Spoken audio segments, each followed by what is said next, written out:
જામનગરના કાલાવડ તાલુકાના નવા રાણુજા ખાતે 3 દિવસના લોકમેળાનો પ્રારંભ થયો છે।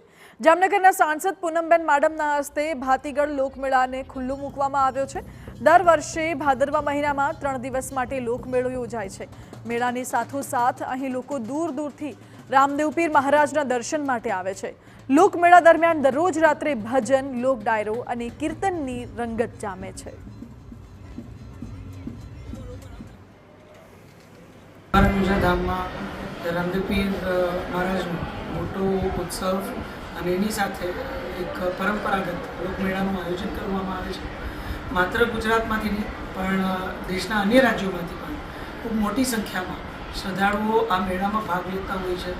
અહીંયા જે ભંડારો હોય છે એ ભંડારામાં પ્રસાદી પણ લેતા હોય છે, દર્શનનો લાભ લેતા હોય છે અને આપણી ભાતીગળ જે લોકમેળાની પરંપરા છે એને પણ માણતા હોય છે।